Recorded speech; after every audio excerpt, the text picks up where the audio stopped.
Welcome to Cash Crush, your financial power hub.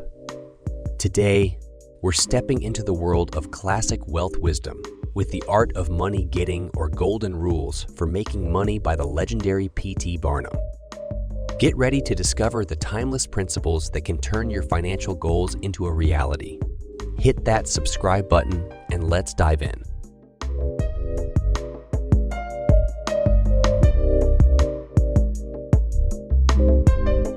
In the United States, where we have more land than people, it is not at all difficult for persons in good health to make money. In this comparatively new field, there are so many avenues of success open, so many vocations which are not crowded, that any person of either sex who is willing, at least for the time being, to engage in any respectable occupation that offers, may find lucrative employment. Those who really desire to attain independence have only to set their minds upon it and adopt the proper means, as they do in regard to any other object which they wish to accomplish, and the thing is easily done. But however easy it may be found to make money, I have no doubt many of my hearers will agree it is the most difficult thing in the world to keep it. The road to wealth is, as Dr. Franklin truly says, as plain as the road to the mill. It consists simply of expending less than we earn. That seems to be a very simple problem. Mr. Micawber, one of those happy creations of the genial Dickens, puts the case in a strong light when he says that to have an annual income of £20 per annum and spend £20 per annum and spend £20 and sixpence is to be the most miserable of men, whereas to have an income of only £20 and spend but £19 and sixpence is to be the happiest of mortals. Many of my readers may say we understand this. This is economy, and we know the economy is wealth. We know we can't eat our cake and keep it also.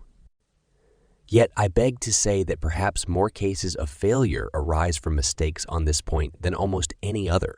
The fact is, many people think they understand the economy when they really do not.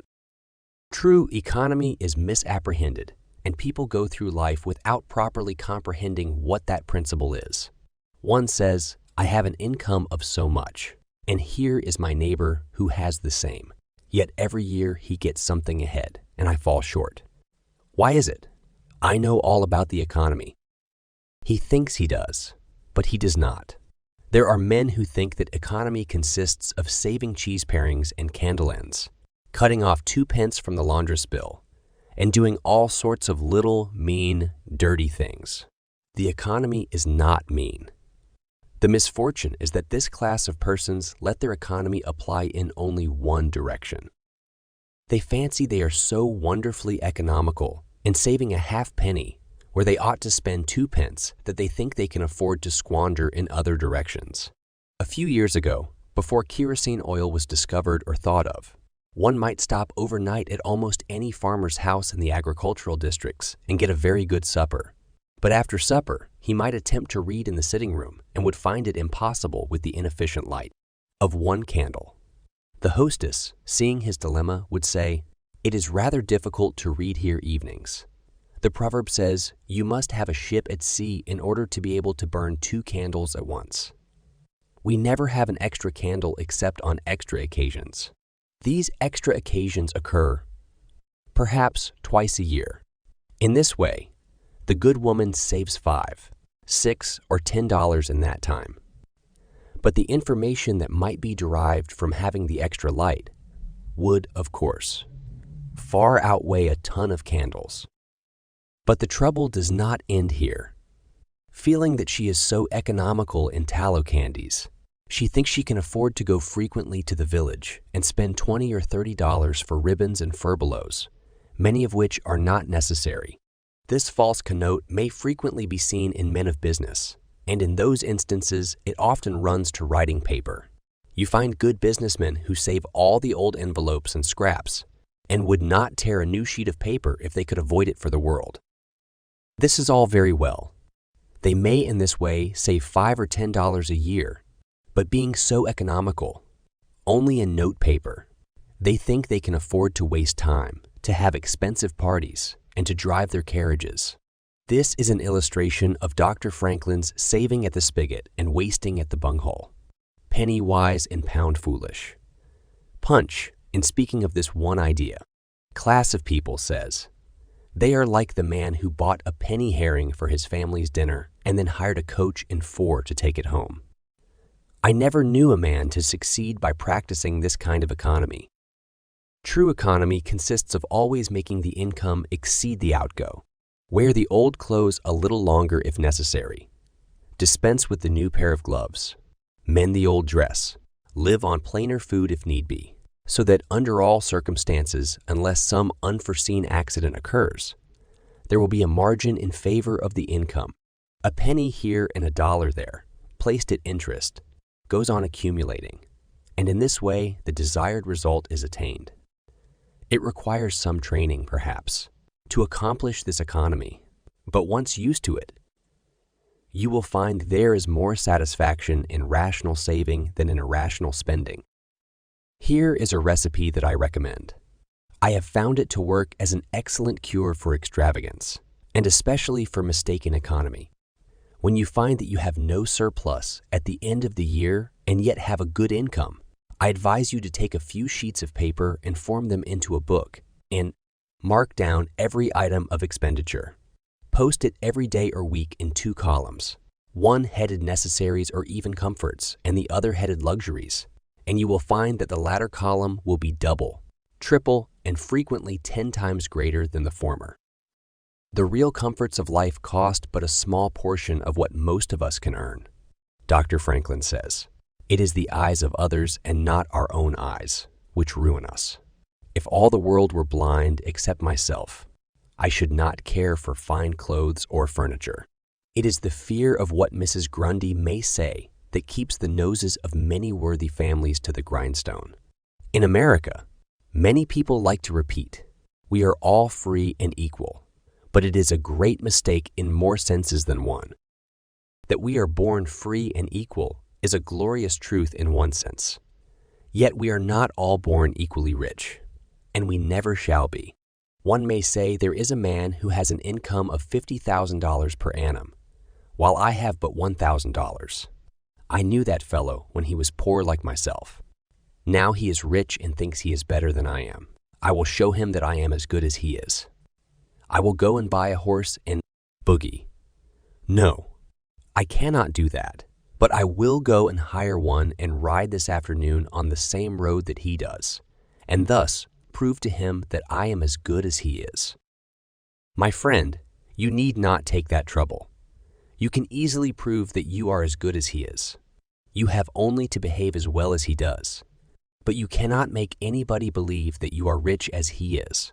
Besides, if you put on these airs, waste your time and spend your money, your poor wife will be obliged to scrub her fingers off at home and buy her tea 2 ounces at a time, and everything else in proportion, in order that you may keep up appearances, and after all, deceive nobody. On the other hand, Mrs. Smith may say that her next-door neighbor married Johnson for his money, and everybody says so. She has a nice $1,000 camel's hair shawl, and she will make Smith get her an imitation one, and she will sit in a pew right next to her neighbor in church in order to prove that she is her equal. My good woman, you will not get ahead in the world if your vanity and envy take the lead. In this country, where we believe the majority ought to rule, we ignore that principle in regard to fashion and let a handful of people, calling themselves the aristocracy, run up a false standard of perfection, and in endeavoring to rise to that standard, we constantly keep ourselves poor, all the time digging away for the sake of outside appearances. How much wiser to be a law unto ourselves and say, we will regulate our outgo by our income and lay up something for a rainy day. People ought to be as sensible on the subject of money getting as on any other subject. Like causes produce like effects. You cannot accumulate a fortune by taking the road that leads to poverty. It needs no prophet to tell us that those who live fully up to their means, without any thought of a reverse in this life, can never attain pecuniary independence. Men and women accustomed to gratifying every whim and caprice will find it hard, at first, to cut down their various unnecessary expenses, and will feel it great self-denial to live in a smaller house than they have been accustomed to, with less expensive furniture, less company, less costly clothing, fewer servants, a less number of balls, parties, theater goings, carriage ridings, pleasure excursions, cigar smokings, liquor drinkings, and other extravagances. But after all, if they will try the plan of laying by a nest egg, or in other words, a small sum of money, at interest or judiciously invested in land, they will be surprised at the pleasure to be derived from constantly adding to their little pile, as well as from all the economical habits which are engendered by this course. The old suit of clothes and the old bonnet and dress will answer for another season. The croton or spring water taste better than champagne. A cold bath and a brisk walk will prove more exhilarating than a ride in the finest coach.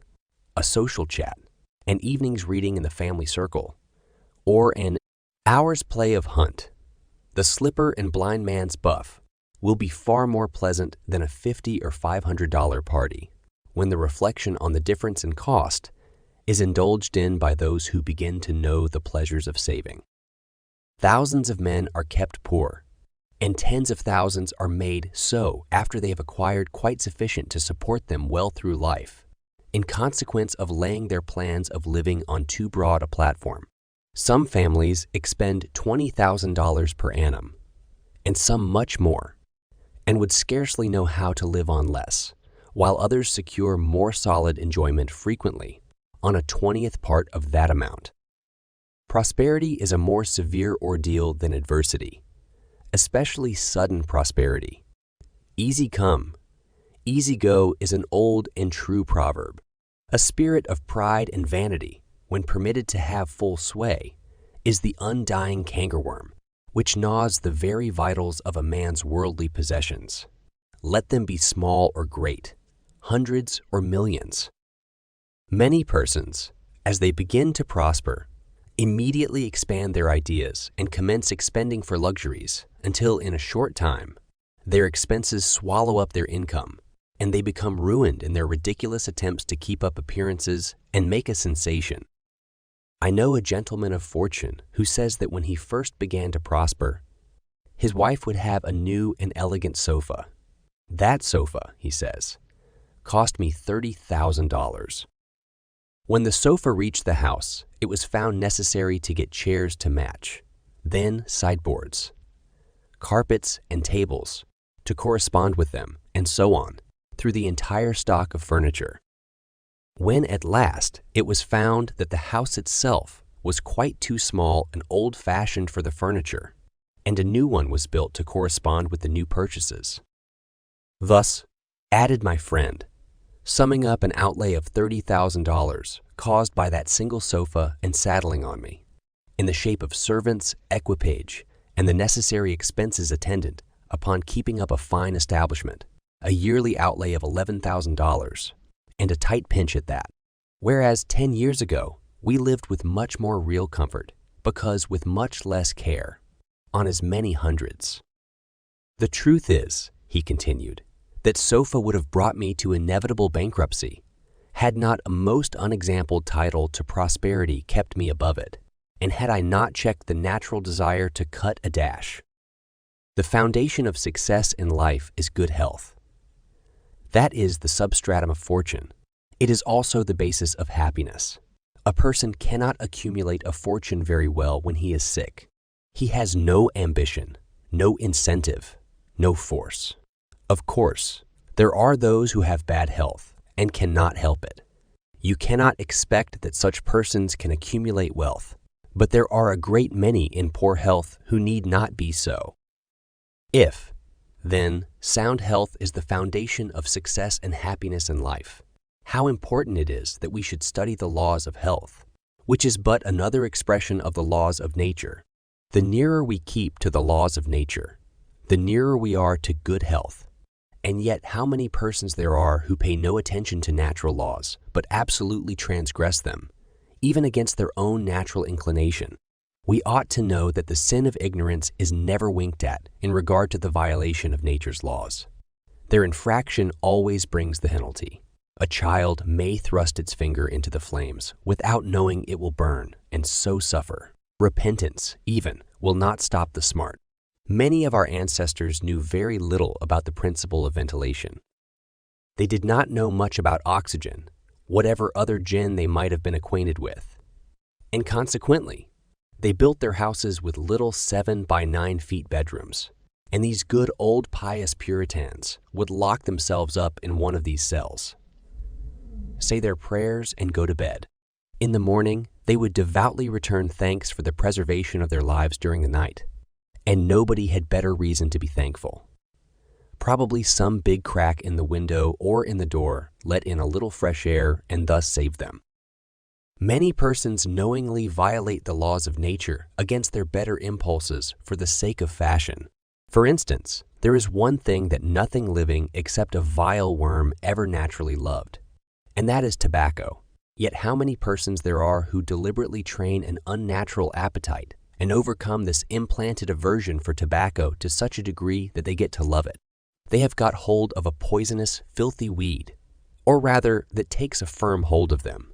Here are married men who run about spitting tobacco juice on the carpet and floors, and sometimes even upon their wives. They do not kick their wives out of doors like drunken men, but their wives, I have no doubt, often wish they were outside of the house. Another perilous feature is that this artificial appetite, like jealousy, grows by what it feeds on. When you love that which is unnatural, a stronger appetite is created for the hurtful thing than the natural desire for what is harmless. There is an old proverb which says that habit is second nature, but an artificial habit is stronger than nature. Take, for instance, an old tobacco chewer. His love for the quid is stronger than his love for any particular kind of food. He can give up roast beef more easily than give up the weed. Young lads regret that they are not men. They would like to go to bed boys and wake up men, and to accomplish this, they copy the bad habits of their seniors. Little Tommy and Johnny see their fathers or uncles smoke a pipe, and they say, "If I could only do that, I would be a man too." Uncle John has gone out and left his pipe of tobacco. Let us try it. They take a match, light it, and then puff away. We will learn to smoke. Do you like it, Johnny? That lad dolefully replies, "Not very much. It tastes bitter." By and by, he grows pale, but he persists, and he soon offers up a sacrifice on the altar of fashion. But the boys stick to it and persevere until at last they conquer their natural appetites and become the victims of acquired tastes. I speak by the book, for I have noticed its effects on myself, having gone so far as to smoke 10 or 15 cigars a day, although I have not used the weed during the last 14 years and never shall again. The more a man smokes, the more he craves smoking. The last cigar smoked simply excites the desire for another, and so on incessantly. Take the tobacco chewer. In the morning, when he gets up, he puts a quid in his mouth and keeps it there all day, never taking it out except to exchange it for a fresh one, or when he is going to eat. Oh, yes, at intervals during the day and evening, many a chewer takes out the quid and holds it in his hand long enough to take a drink, and then pop it goes back again. This simply proves that the appetite for rum is even stronger than that for tobacco. When the tobacco chewer goes to your country seat and you show him your grapery and fruit house and the beauties of your garden, when you offer him some fresh, ripe fruit and say, "My friend, I have got here the most delicious apples and pears and peaches and apricots. I have imported them from Spain, France, and Italy. Just see those luscious grapes. There is nothing more delicious nor more healthy than ripe fruit, so help yourself. I want to see you delight yourself with these things." He will roll the dear quid under his tongue and answer, "No, I thank you. I have got tobacco in my mouth." His palate has become narcotized by the noxious weed, and he has lost, in great measure, the delicate and enviable taste for fruits. This shows what expensive, useless, and injurious habits men will get into. I speak from experience. I smoked until I trembled like an aspen leaf. The blood rushed to my head. and I had a palpitation of the heart, which I thought was heart disease, till I was almost killed with fright. When I consulted my physician, he said, "Break off tobacco use." I was not only injuring my health and spending a great deal of money, but I was setting a bad example. I obeyed his counsel. No young man in the world ever looked so beautiful as he thought he did behind a 15-cent cigar or a meerschaum. These remarks apply with tenfold force to the use of intoxicating drinks. To make money requires a clear brain. A man has got to see that 2 and 2 make 4. He must lay all his plans with reflection and forethought, and closely examine all the details and the ins and outs of the business.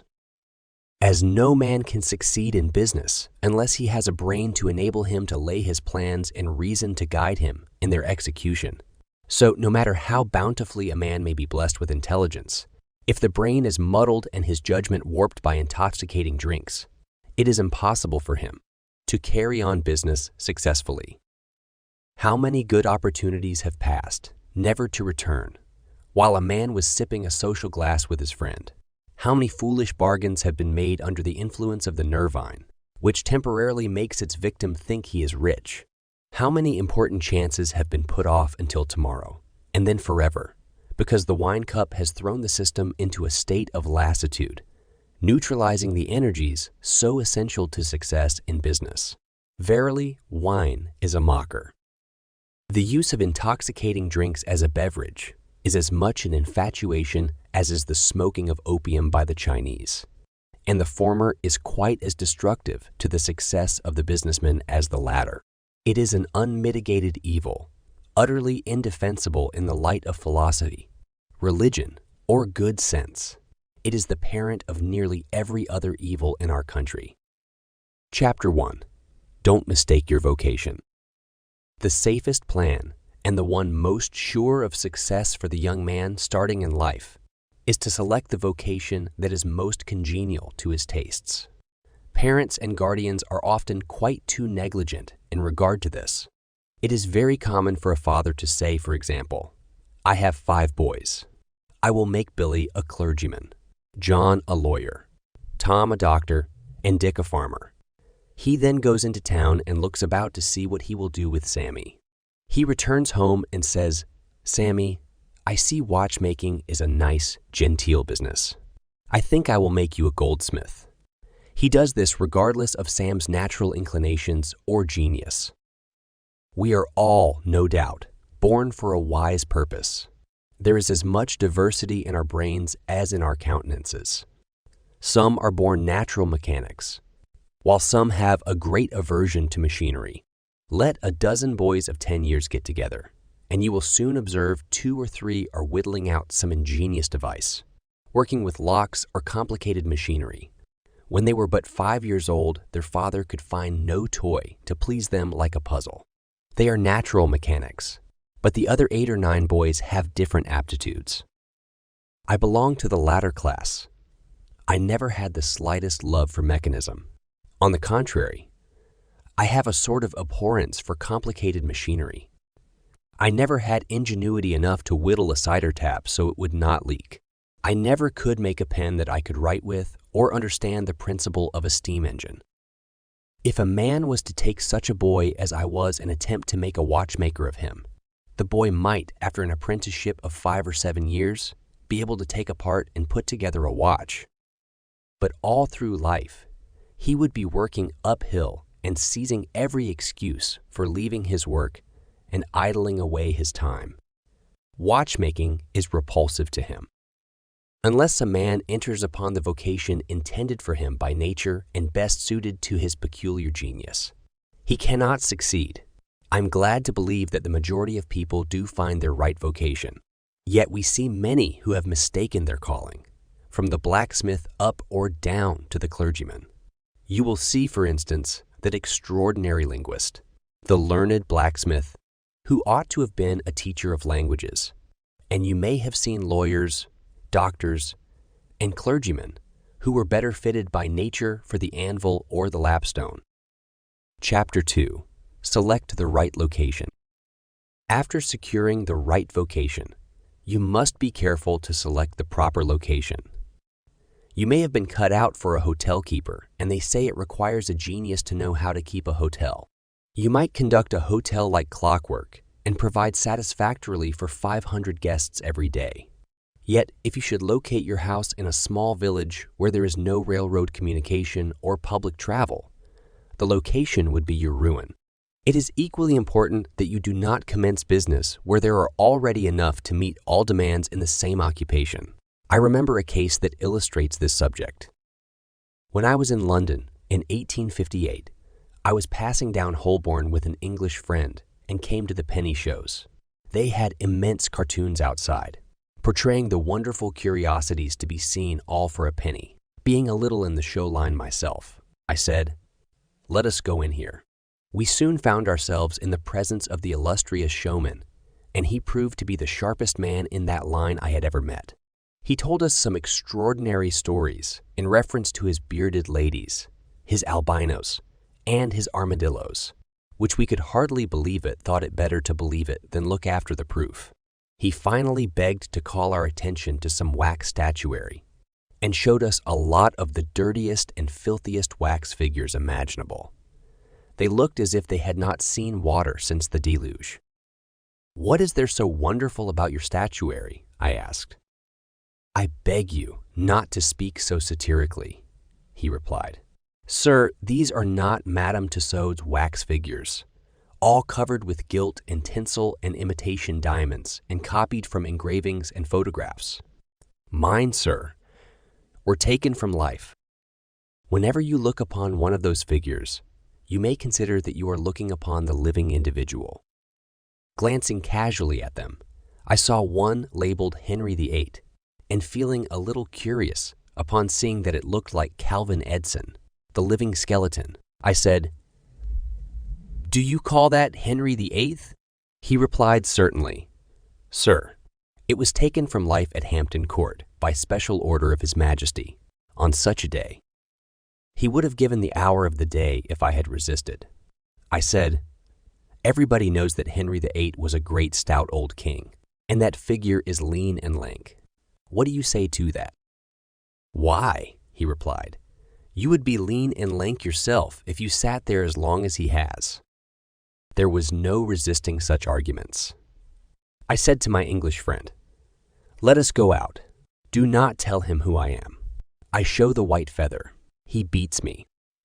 He followed us to the door, and seeing the rabble in the street, he called out, "Ladies and gentlemen, I beg to draw your attention to the respectable character of my visitors," pointing to us as we walked away.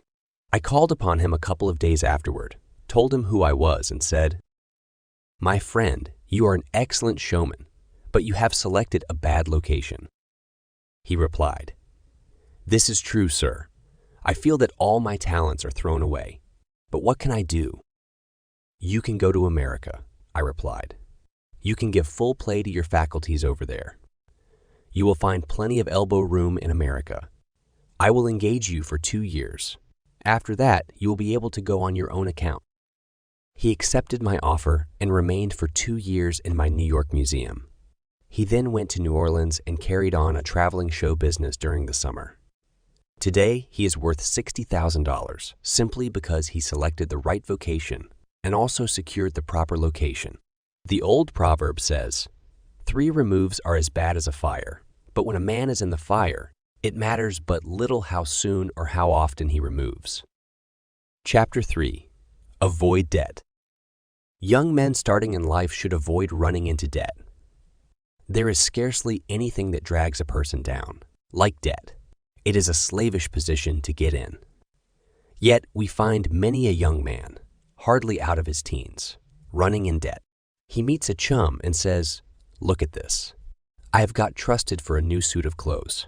He seems to look upon the clothes as so much given to him. Well, it frequently is so. But if he succeeds in paying and then gets trusted again, he is adopting a habit that will keep him in poverty through life. Debt robs a man of his self-respect and makes him almost despise himself, grunting and groaning and working for what he has eaten up or worn out. And now, when he is called upon to pay up, he has nothing to show for his money. This is properly termed working for a dead horse. I do not speak of merchants buying and selling on credit or of those who buy on credit in order to turn the purchase into a profit. The old Quaker said to his farmer son, "John, never get trusted. But if thee gets trusted for anything, let it be for manure, because that will help thee pay it back again." Mr. Beecher advised young men to get in debt if they could to a small amount in the purchase of land in the country districts. If a young man, he says, will only get in debt for some land and then get married, these two things will keep him straight, or nothing will. This may be safe to a limited extent, but getting in debt for what you eat, drink, and wear is to be avoided. Some families have a foolish habit of getting credit at the stores, and thus frequently purchase many things that might have been dispensed with. It is all very well to say, "I have got trusted for 60 days, and if I don't have the money, the creditor will think nothing about it." There is no class of people in the world who have such good memories as creditors. When the 60 days run out, you will have to pay. If you do not pay, you will break your promise and probably resort to a falsehood. You may make some excuse or get in debt elsewhere to pay it, but that only involves you the deeper. A good-looking, lazy young fellow was the apprentice boy, Horatio. His employer said, "Horatio, did you ever see a snail?" "I think I have," he drawled out. "You must have met him then, for I'm sure you never overtook one," said the boss. Your creditor will meet you or overtake you and say, "Now, my young friend, you agreed to pay me. You have not done it. You must give me your note." You give the note on interest, and it commences working against you. It is a dead horse. The creditor goes to bed at night and wakes up in the morning better off than when he retired to bed, because his interest has increased during the night. But you grow poorer while you are sleeping, for the interest is accumulating against you. Money is in some respects like fire. It is a very excellent servant, but a terrible master.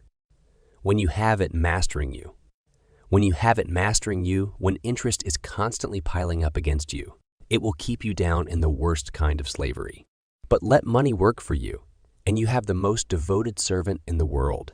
It is no eye servant. There is nothing animate or inanimate that will work so faithfully as money when placed at interest, well secured. It works night and day in wet or dry weather. I was born in the blue law state of Connecticut, where the old Puritans had laws so rigid that it was said, "They fined a man for kissing his wife on Sunday." Yet these rich old Puritans would have thousands of dollars at interest, and on Saturday night would be worth a certain amount. On Sunday, they would go to church and perform all the duties of a Christian. On waking up on Monday morning, they would find themselves considerably richer than the Saturday night previous, simply because their money placed at interest had worked faithfully for them all day Sunday, according to law. Do not let it work against you. If you do, there is no chance for success in life so far as money is concerned. John Randolph, the eccentric Virginian, once exclaimed in Congress, "Mr. Speaker, I have discovered the philosopher's stone. Pay as you go." This is indeed nearer to the philosopher's stone than any alchemist has ever yet arrived. Chapter 4. Persevere. When a man is on the right path, he must persevere.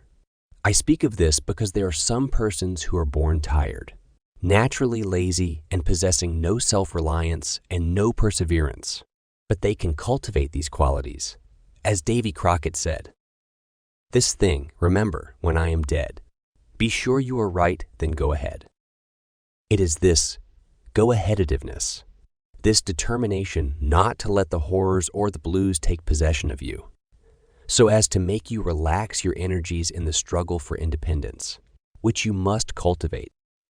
How many have almost reached the goal of their ambition, but losing faith in themselves, have relaxed their energies, and the golden prize has been lost forever? It is, no doubt, often true, as Shakespeare says, "There is a tide in the affairs of men, which, taken at the flood, leads unto fortune." If you hesitate, some bolder hand will stretch out before you and get the prize. Remember the proverb of Solomon, "He becometh poor that dealeth with a slack hand, but the hand of the diligent maketh rich." Perseverance is sometimes another word for self-reliance. Many people naturally look on the dark side of life and borrow trouble. They are born so. Then they ask for advice, and they will be governed by one wind and blown by another, and cannot rely upon themselves. Until you can get so that you can rely upon yourself, you need not expect to succeed. I have known men, personally, who have met with pecuniary reverses and absolutely committed suicide because they thought they could never overcome their misfortune. But I have known others who have met more serious financial difficulties and have bridged them over by simple perseverance, aided by a firm belief that they were doing justly and that providence would overcome evil with good. You will see this illustrated in any sphere of life. Take two generals. Both understand military tactics, both educated at West Point, if you please, both equally gifted, yet one having this principle of perseverance and the other lacking it. The former will succeed in his profession, while the latter will fail. One may hear the cry, "The enemy is coming," and they have got a cannon. "Got cannon," says the hesitating general. "Yes." Then halt every man. He wants time to reflect. His hesitation is his ruin. The enemy passes unmolested or overwhelms him, while on the other hand, the general of pluck, perseverance, and self-reliance goes into battle with a will. And amid the clash of arms, the booming of cannon, the shrieks of the wounded, and the moans of the dying, you will see this man persevering, going on, cutting and slashing his way through with unwavering determination, inspiring his soldiers to deeds of fortitude, valor, and triumph. Chapter 5. Whatever you do, do it with all your might. Work at it if necessary, early and late, in season and out of season, not leaving a stone unturned, and never deferring for a single hour that which can be done just as well now. The old proverb is full of truth and meaning. Whatever is worth doing at all is worth doing well. Many a man acquires a fortune by doing his business thoroughly, while his neighbor remains poor for life because he only half does it.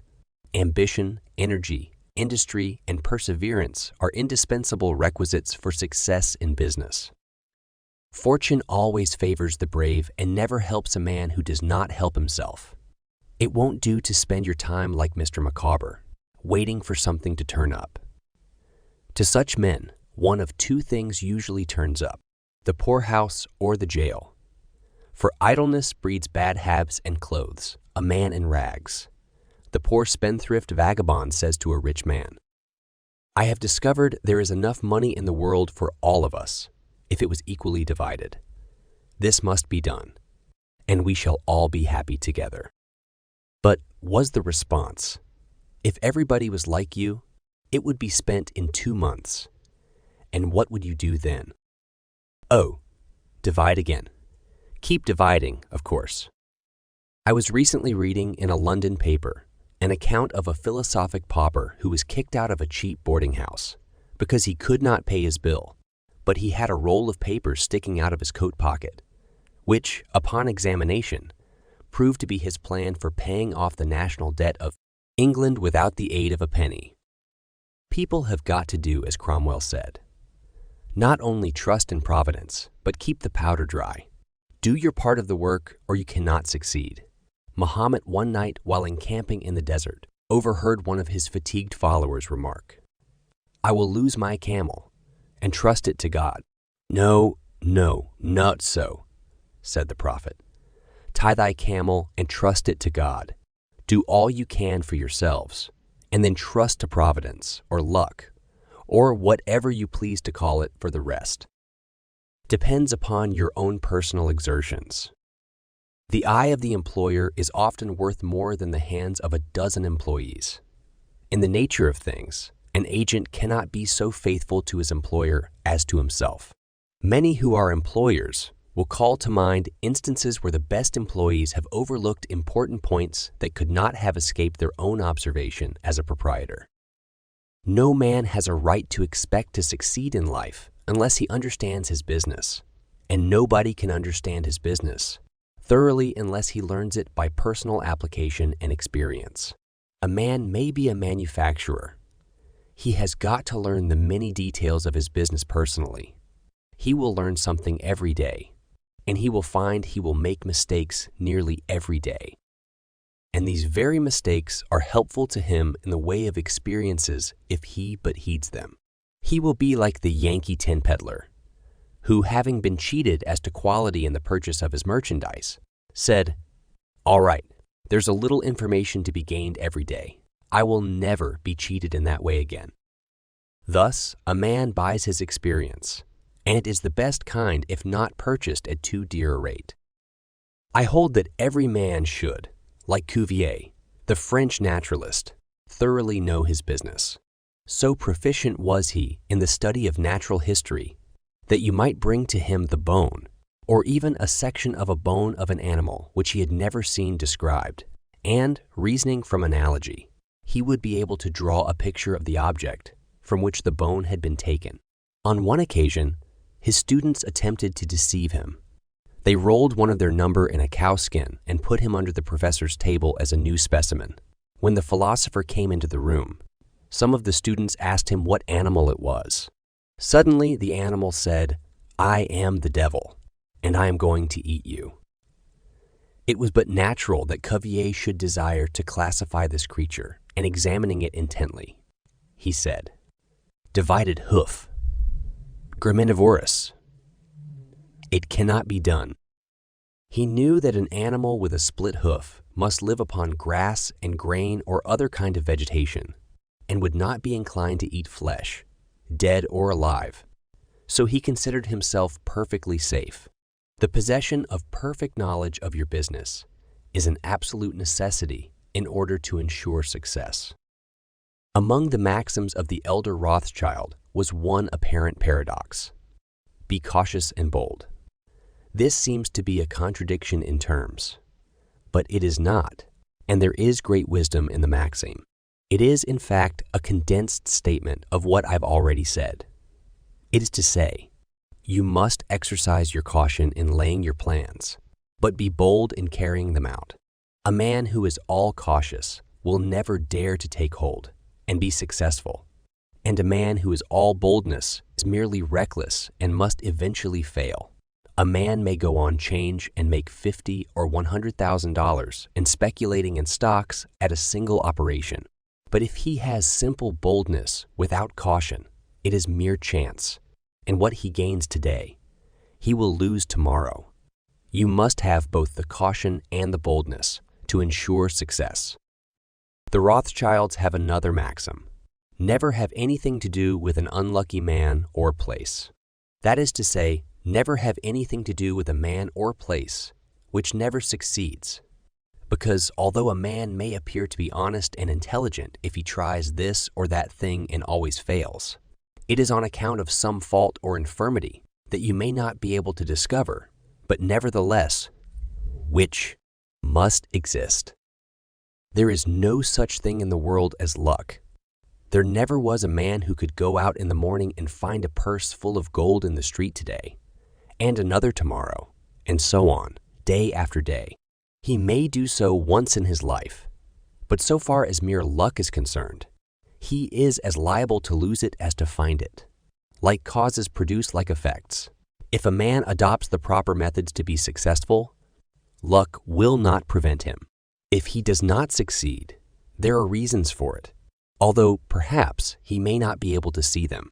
Chapter 6. Use the best tools. Men in engaging employees should be careful to get the best. Understand you cannot have too good tools to work with, and there is no tool you should be so particular about as living tools. If you get a good one, it is better to keep him than keep changing. He learns something every day, and you benefit from the experience he acquires. He is worth more to you this year than last, and he is the last man to part with, provided his habits are good and he continues to be faithful. If, as he gets more valuable, he demands an exorbitant increase in salary on the supposition that you can't do without him, let him go. Whenever I have such an employee, I always discharge him, first, to convince him that his place may be supplied, and second, because he is good for nothing if he thinks he is invaluable and cannot be spared. But I would keep him, if possible, in order to profit from the result of his experience. An important element in an employee is the brain. You can see bills up, hands wanted, but hands are not worth a great deal without heads. Mr. Beecher illustrates this in this wise. An employee offers his services by saving. I have a pair of hands, and one of my fingers thinks. That is very good, says the employer. Another man comes along and says he has 2 fingers that think. Ah, that is better. But a third calls in and says that all his fingers and thumbs think. That is better still. Finally, another steps in and says, I have a brain that thinks. I think all over. I am a thinking as well as a working man. You are the man I want, says the delighted employer. Those men who have brains and experience are, therefore, the most valuable and not to be readily parted with. It is better for them, as well as yourself, to keep them at reasonable advances in their salaries from time to time. Chapter 7. Don't get above your business. Young men, after they get through their business training or apprenticeship, instead of pursuing their avocation and rising in their business, will often lie about doing nothing. They say, I have learned my business, but I am not going to be a hireling. What is the object of learning my trade or profession unless I establish myself? Have you capital to start with? No, but I am going to have it. How are you going to get it? I will tell you confidentially. I have a wealthy old aunt, and she will die pretty soon. But if she does not, I expect to find some rich old man who will lend me a few thousand to give me a start. If I only get the money to start with, I will do well. There is no greater mistake than when a young man believes he will succeed with borrowed money. Why? Because every man's experience coincides with that of Mr. Astor, who said it was more difficult for him to accumulate his first $1,000 than all the succeeding millions that made up his colossal fortune. Money is good for nothing unless you know the value of it by experience. Give a boy $20,000 and put him in business, and the chances are that he will lose every dollar of it before he is a year older. Like buying a ticket in the lottery and drawing a prize. It is easy come, easy go. He does not know the value of it. Nothing is worth anything unless it costs effort. Without self-denial and economy, patience and perseverance, and commencing with capital that you have not earned, you are not sure to succeed in accumulating. Young men, instead of waiting for dead men's shoes, should be up and doing, for there is no class of persons who are so unaccommodating in regard to dying as these rich old people, and it is fortunate for the expectant heirs that it is so. 9 out of 10 of the rich men of our country today started out in life as poor boys, with determined wills, industry, perseverance, economy, and good habits. They went on gradually, made their own money, and saved it, and this was the best way to acquire a fortune. Stephen Girard started life as a poor cabin boy and died worth $9 million. A.T. Stewart was a poor Irish boy, and he paid taxes on $1.5 million of income per year. John Jacob Astor was a poor farmer boy who died worth $20 million. Cornelius Vanderbilt began life rowing a boat from Staten Island to New York. He presented our government with a steamship worth $1 million and died worth $50 million. There is no royal road to learning, says the proverb, and I may say it is equally true. There is no royal road to wealth, but I think there is a royal road to both. The road to learning is a royal one, the road that enables the student to expand his intellect and add every day to his stock of knowledge until, in the pleasant process of intellectual growth, he is able to solve the most profound problems, to count the stars, to analyze every atom of the globe, and to measure the firmament. This is a regal highway, and it is the only road worth traveling. So in regard to wealth, go on in confidence, study the rules, And above all things, study human nature, for the proper study of mankind is man. And you will find that while expanding the intellect and the muscles, your enlarged experience will enable you every day to accumulate more and more principle, which will increase itself by interest and otherwise until you arrive at a state of independence. You will find, as a general thing, that the poor boys get rich, and the rich boys get poor. For instance, a rich man at his decease leaves a large estate to his family. His eldest sons who have helped him earn his fortune know by experience the value of money, and they take their inheritance and add to it. The separate portions of the young children are placed at interest, and the little fellows are patted on the head and told a dozen times a day, "You are rich. You will never have to work. You can always have whatever you wish, for you were born with a golden spoon in your mouth." The young heir soon finds out what that means. He has the finest dresses and playthings. He is crammed with sugar candies and almost killed with kindness, and he passes from school to school, petted and flattered. He becomes arrogant and self-conceited, abuses his teachers, and carries everything with a high hand. He knows nothing of the real value of money, having never earned any, but he knows all about the golden spoon business. At college, he invites his poor fellow students to his room, where he wines and dines them. He is cajoled and caressed and called a glorious good to follow because he is so lavish in his money. He gives his game suppers, drives his fast horses, invites his chums to feedies and parties, and is determined to have lots of good times. He spends the night in frolics and debauchery and leads off his companions with the familiar song, "We won't go home till morning." He gets them to join him in pulling down signs, taking gates from their hinges, and throwing them into backyards and horse ponds. If the police arrest them, he knocks them down, is taken to the lockup, and joyfully foots the bills. "Ah, my boys," he cries, "what is the use of being rich if you can't enjoy yourself?" He might more truly say, if you can't make a fool of yourself, but he is fast, hates slow things, and doesn't see it.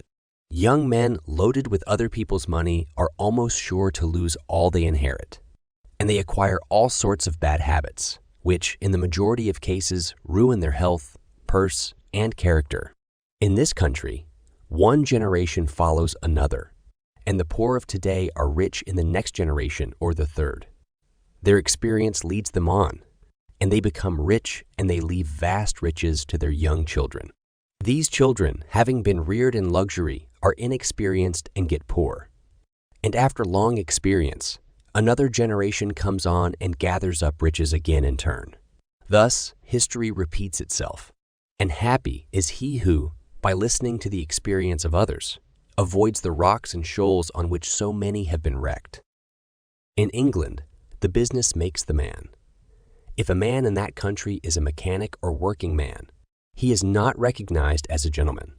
On the occasion of my first appearance before Queen Victoria, the Duke of Wellington asked me what sphere in life General Tom Thumb's parents were in. "His father is a carpenter," I replied. "Oh, I had heard he was a gentleman," was the response of His Grace. In this Republican country, the man makes the business. No matter whether he is a blacksmith, a shoemaker, a farmer, a banker, or a lawyer, so long as his business is legitimate, he may be a gentleman. So, any legitimate business is a double blessing. It helps the man engaged in it, and also helps others. The farmer supports his own family, but he also benefits the merchant or mechanic who needs his farm's products. The tailor not only makes a living by his trade, but he also benefits the farmer, the clergyman, and others who cannot make their own clothing. But all these classes often may be gentlemen. The great ambition should be to excel all others engaged in the same occupation. The college student who was about to graduate said to an old lawyer, "I have not yet decided which profession I will follow. Is your profession full?" "The basement is much crowded, but there is plenty of room upstairs," was the witty and truthful reply. No profession, trade, or calling is overcrowded in the upper story. Wherever you find the most honest and intelligent merchant or banker or the best lawyer, the best doctor, the best clergyman, the best shoemaker, carpenter, or anything else. That man is most sought after and always has enough to do. As a nation, Americans are too superficial. They are striving to get rich quickly and do not generally do their business as substantially and thoroughly as they should. But whoever excels all others in his own line, if his habits are good and his integrity undoubted, cannot fail to secure abundant patronage and the wealth that naturally follows. Let your motto then always be Excelsior, for by living up to it, there is no such word as fail. Chapter 8.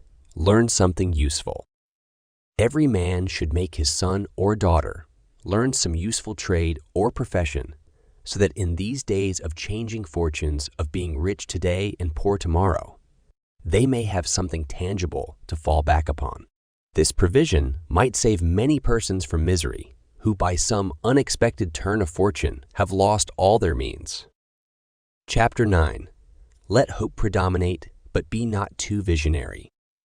Many people are always kept poor because they are too visionary. Every project looks to them like a certain success, and therefore they keep changing from one business to another, always in hot water, always under the harrow.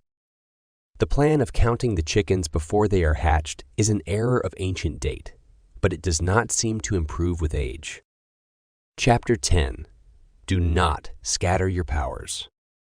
Engage in one kind of business only, and stick to it faithfully until you succeed or until your experience shows that you should abandon it. A constant hammering on one nail will generally drive it home at last, so that it can be clinched. When a man's undivided attention is centered on one object, his mind will constantly be suggesting improvements of value, which would escape him if his brain was occupied by a dozen different subjects at once. Many a fortune has slipped through a man's fingers because he was engaged in too many occupations at a time. There is good sense in the old caution against having too many irons in the fire at once. Chapter 11. Be systematic. Men should be systematic in their business.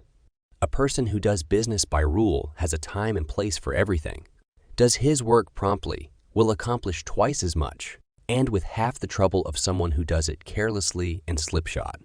By introducing a system into all your transactions, doing one thing at a time and always meeting appointments with punctuality, you find leisure for pastime and recreation, whereas the man who only half does one thing and then turns to something else and half does that will have his business at loose ends and will never know when his day's work is done, for it never will be done. Of course, there is a limit to all these rules. We must try to preserve the happy medium, for there is such a thing as being too systematic. There are men and women, for instance, who put away things so carefully that they can never find them again. It is too much like the red tape formality at Washington and Mr. Dickens' circumlocution office. All theory and no result. When the Astor House was first opened in New York City, it was undoubtedly the best hotel in the country. The proprietors had learned a good deal in Europe regarding hotels, and the landlords were proud of the rigid system which pervaded every department of their great establishment. When 12 o'clock at night had arrived and there were a number of guests around, one of the proprietors would say, "Touch that bell, John," and in 2 minutes, 60 servants with a water bucket in each hand would present themselves in the hall. "This," said the landlord, addressing his guests, "is our fire bell. It will show you we are quite safe here. We do everything systematically." This was before the Croton water was introduced into the city. But they sometimes carried their system too far.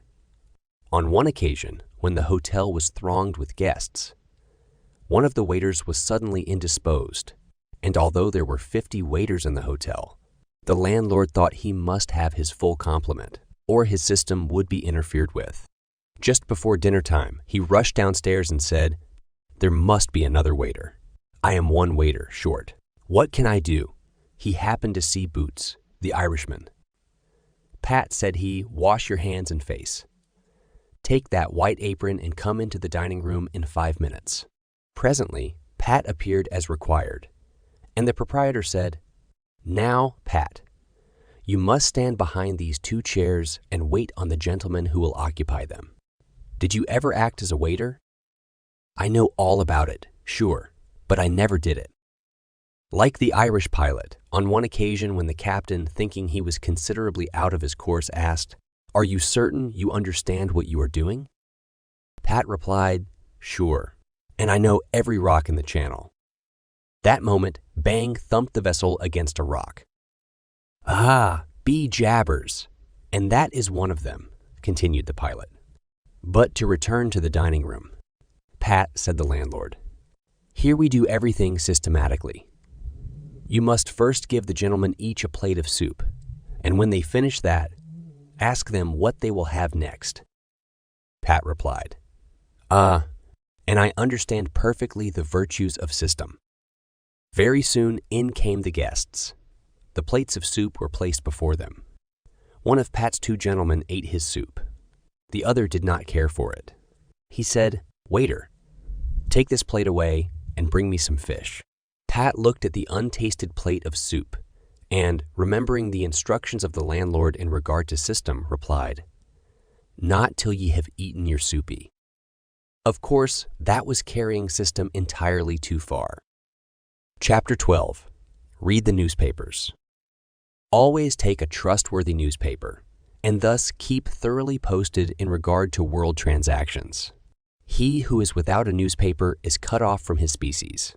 In these days of telegraphs and steam, many important inventions and improvements in every branch of trade are being made, and he who doesn't consult the newspapers will soon find himself and his business left out in the cold.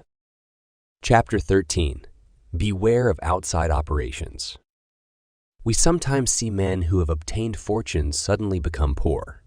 In many cases, this arises from intemperance and often from gaming and other bad habits. Frequently, it occurs because a man has been engaged in outside operations of some sort. When he gets rich in his legitimate business, he is told of a grand speculation where he can make a score of thousands. He is constantly flattered by his friends, who tell him that he is born lucky and that everything he touches turns into gold. Now, if he forgets that his economic habits, his rectitude of conduct, and personal attention to a business which he understood caused his success in life, he will listen to the siren voices. He says, "I will put in $20,000. I have been lucky, and my good luck will soon bring me back $60,000. A few days elapse, and it is discovered he must put in $10,000 more. Soon after, he is told it is all right, but certain matters not foreseen require an advance of $20,000 more, which will bring him a rich harvest. But before the time comes around to realize, the bubble bursts. He loses all he is possessed of, and then he learns what he ought to have known at first, that however successful, a man may be in his own business if he turns from that and engages ill a business, which he doesn't understand. He is like Samson, when shorn of his locks his strength has departed, and he becomes like other men. If a man has plenty of money, he ought to invest something in everything that appears to promise success, and that will probably benefit mankind. But let the sums thus invested be moderate in amount, and never let a man foolishly jeopardize a fortune that he has earned in a legitimate way by investing it in things in which he has had no experience. Chapter 14. Don't endorse without security. I hold that no man ought ever to endorse a note or become security for any man, be it his father or brother, to a greater extent than he can afford to lose and care nothing about without taking good security. Here is a man that is worth $20,000. He is doing a thriving manufacturing or mercantile trade. You are retired and living on your money. He comes to you and says, "You are aware that I am worth $20,000 and don't owe a dollar. If I had $5,000 in cash, I could purchase a particular lot of goods and double my money in a couple of months. Will you endorse my note for that amount?" You reflect that he is worth $20,000, and you incur no risk by endorsing his note. You like to accommodate him, and you lend your name without taking the precaution of getting security. Shortly after, He shows you the note with your endorsement canceled and tells you, probably truly, that he made the profit that he expected by the operation. You reflect that you have done a good action, and the thought makes you feel happy. By and by, the same thing occurs again, and you do it again. You have already fixed the impression in your mind that it is perfectly safe to endorse his notes without security. But the trouble is, this man is getting money too easily. He has only to take your note to the bank, get it discounted, and take the cash. He gets money for the time being without effort, without inconvenience to himself. Now, mark the result. He sees a chance for speculation outside of his business. A temporary investment of only $10,000 is required. It is sure to come back before a note at the bank would be due. He places a note for that amount before you. You sign it almost mechanically. Being firmly convinced that your friend is responsible and trustworthy, you endorse his notes as a matter of course. Unfortunately, the speculation does not come to a head quite so soon as was expected, and another $10,000 note must be discounted to take up the last one when due. Before this note matures, the speculation has proved an utter failure, and all the money is lost. Does the loser tell his friend, the endorser, that he has lost half of his fortune? Not at all. He doesn't even mention that he has speculated at all. But he has got excited. The spirit of speculation has seized him. He sees others making large sums in this way. We seldom hear of the losers. And, like other speculators, he looks for his money where he loses it. He tries again. Endorsing notes has become chronic with you. And at every loss, he gets your signature for whatever amount he wants. Finally, you discover your friend has lost all of his property and all of yours. You are overwhelmed with astonishment and grief, and you say, "It is a hard thing. My friend here has ruined me." But you should add, "I have also ruined him." If you had said in the first place, "I will accommodate you, but I never endorse without taking ample security," he could not have gone beyond the length of his tether, and he would never have been tempted away from his legitimate business. It is a very dangerous thing, therefore, at any time, to let people get possession of money too easily. It tempts them to hazardous speculations, if nothing more. Solomon truly said, "He that hateth suretyship is sure." So, with the young man starting a business, let him understand the value of money by earning it. When he does understand its value, then grease the wheels a little in helping him to start a business. But remember, men who get money with too great a facility cannot usually succeed. You must get the first dollars by hard knocks and at some sacrifice in order to appreciate the value of those dollars. Chapter 15. Advertise your business. We all depend, more or less, upon the public for our support. We all trade with the public. Lawyers, doctors, shoemakers, artists, blacksmiths, showmen, opera stagers, railroad presidents, and college professors. Those who deal with the public must be careful that their goods are valuable, that they are genuine, and that they will give satisfaction. When you get an article that you know is going to please your customers, and when they have tried it, they will feel they have got their money's worth, then let the fact be known that you have got it. Be careful to advertise it in some shape or other, because it is evident that if a man has ever so good an article for sale, and nobody knows it, it will bring him no return.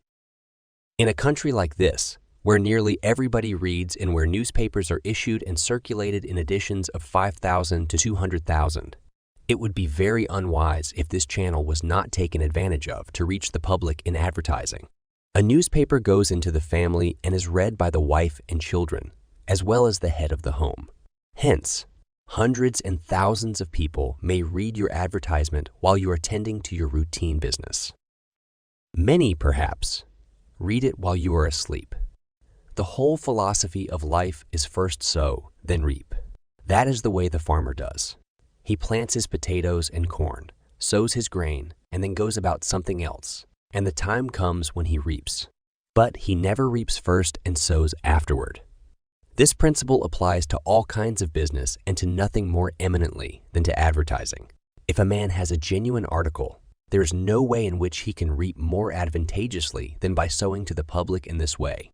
He must, of course, have a really good article and one that will please his customers. Anything spurious will not succeed permanently because the public is wiser than many imagine. Men and women are selfish, and we all prefer purchasing where we can get the most for our money, and we try to find out where we can most surely do so. You may advertise a spurious article and induce many people to call and buy at once, but they will denounce you as an imposter and swindler, and your business will gradually die out and leave you poor. This is right. Few people can safely depend upon chance custom. You all need to have your customers return and purchase again. A man said to me, "I have tried advertising and did not succeed. Yet I have a good article." I replied, "My friend, there may be exceptions to a general rule, but how do you advertise?" I put it in a weekly newspaper 3 times and paid $1.50 for it. I replied, "Sir, advertising is like learning. A little is a dangerous thing." A French writer says, "The reader of a newspaper does not see the first mention of an ordinary advertisement. The second insertion he sees, but does not read. The third insertion he reads. The fourth insertion, he looks at the price. The fifth insertion, he speaks of it to his wife. The sixth insertion, he is ready to purchase. And the seventh insertion, he purchases." Your object in advertising is to make the public understand what you have got to sell.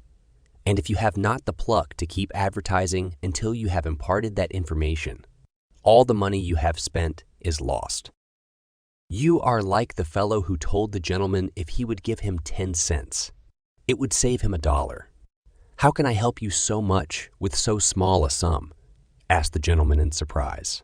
"I started out this morning," hiccuped the fellow, "with the full determination to get drunk, and I have spent my only $1 to accomplish the object, and it has not quite done it. 10 cents worth more of whiskey would just do it, and in this manner I should save the $1 already expended." So a man who advertises at all must keep it up until the public knows who and what he is and what his business is, or else the money invested in advertising is lost. Some men have a peculiar genius for writing a striking advertisement, one that will arrest the attention of the reader at first sight. This fact, of course, gives the advertiser a great advantage. Sometimes, a man makes himself popular by a unique sign or a curious display in his window. Recently, I observed a swing sign extending over the sidewalk in front of a store, on which was the inscription in plain letters. Chapter 16. Don't read the other side. Of course I did, and so did everybody else. And I learned that the man had made all independence by first attracting the public to his business in that way, and then using his customers well afterward. Janine, the hatter, bought the first Jenny Line ticket at auction for $225 because he knew it would be a good advertisement for him. "Who is the bidder?" said the auctioneer as he knocked down that ticket at Castle Garden. "Janine, the hatter," was the response. There were thousands of people from Fifth Avenue and from distant cities in the highest stations in life. "Who is Janine, the hatter?" they exclaimed. They had never heard of him before. The next morning, the newspapers and telegraph had circulated the facts from Maine to Texas, and from 5 to 10 million people had read that the tickets sold at auction for Jenny Lind's first concert amounted to about $20,000, and that a single ticket was sold at $200 net, $25 to Janine, the hatter.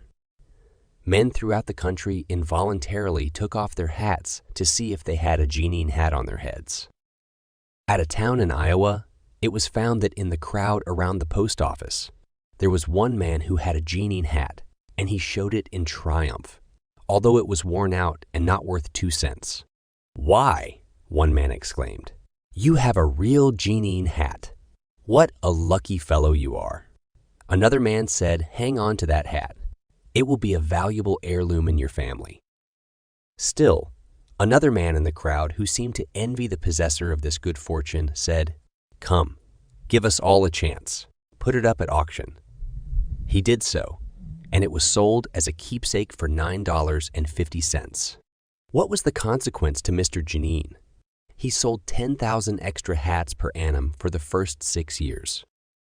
9/10 of the purchasers bought from him, probably out of curiosity, and many of them, finding that he gave them an equivalent for their money, became his regular customers. This novel advertisement first struck their attention, and then, as he made a good article, they came again.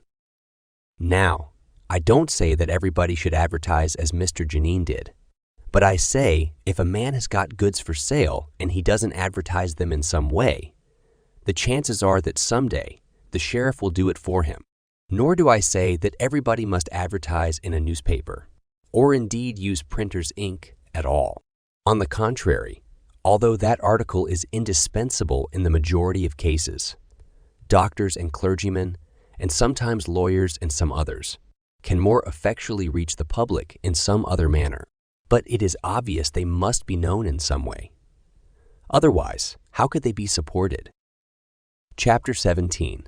Be polite and kind to your customers. Politeness and civility are the best capital ever invested in business.